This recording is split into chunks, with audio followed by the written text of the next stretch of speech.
if you slow down, if you design your life and your schedule more intentionally, does that mean that you think that you will actually generate more interesting and impactful work? Hell yes. And so I've gone out of my way to carve out cut out meetings. We don't email internally. We barely have Slack. It's all about preserving mind space. Because one of the personal mantras that I live by is follow the fun. Because if I follow the fun, the creativity ensues, the money that we need ensues. And so I'm always looking to follow the fun. If it lights me up, I'm going to do more of it. If it feels like a chore, I'm going to do less of it. I think one of the best examples was with our launch sequences for our course. We have these two avatars, Tim and Tina. And so there was the hard way, right? The grind way, where I studied like 50 different launch sequences and I deconstructed them into formulas and I tried to reconstruct them into a Frankenmonster of launch emails and so on. And I was like, this sucks. This is not me. I don't even know if this is good and I don't know if it's effective. Then I'm like, you know what? I've always loved, there's this old copywriting story of the tale of two men that juxtaposes the paths of two people. It's like, I've always loved this story and I've just been sitting on it for like 2 or 3 years. When can I use this story?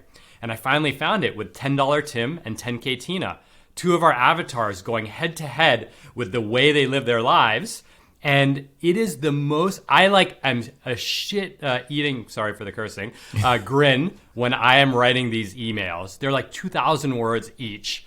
And people will accidentally hit unsubscribe on the email sequence. And they're like, I'm so sorry I unsubscribed from your sales sequence. Can you please put me back on it? And even alums where we opt them out.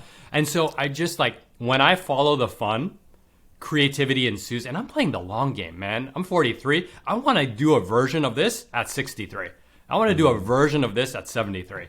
Because it doesn't feel like a job, as Dickie said earlier, like this lights me up. And so that's why I'm focused on protecting my energy, protecting my health, protecting the relationships I have with my kids so that I don't wake up and have resentment towards this job.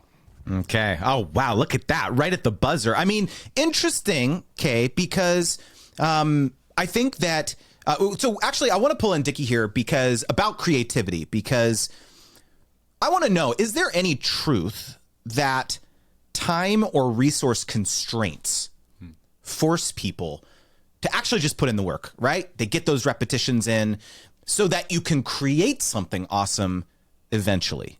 Thoughts on that? 2 minutes. So I'll drive this home with an example. Justin, tell me a joke. Oh my God. Knock, knock. Okay. So I don't know if you've heard this before. So most people, when you tell them to come up with a joke, their head goes, uh-oh. and you see Justin, it in their eyes. I mean, right? The guy is made for this. I don't know. So I always follow up with, tell me a knock-knock joke. And immediately everyone, a knock-knock joke comes to mind. When technically there are fewer knock-knock jokes than there are regular jokes. And that I use to drive home the idea that constraints breed creativity, which is why in Ship 30 we have the atomic essay. It's 250 words. We say write it in 45 minutes or less, because if we say sit down and write every day, people go, well, how long? Where do I publish? What do I write about? How long does it have to be? What note-taking app do I use? All these useless questions that don't actually move the needle, versus if you very simply put constraints on whatever it is you're building, it's much easier.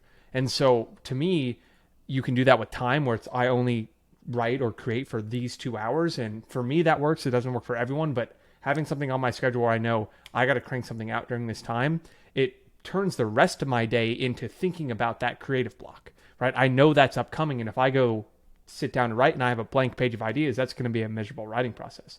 But if instead I'm always capturing, kind of throwing ideas at a wall, writing them on my phone, whatever, I know I sit down and I had that block time, I had that block constraint, and the creativity kind of takes care of itself.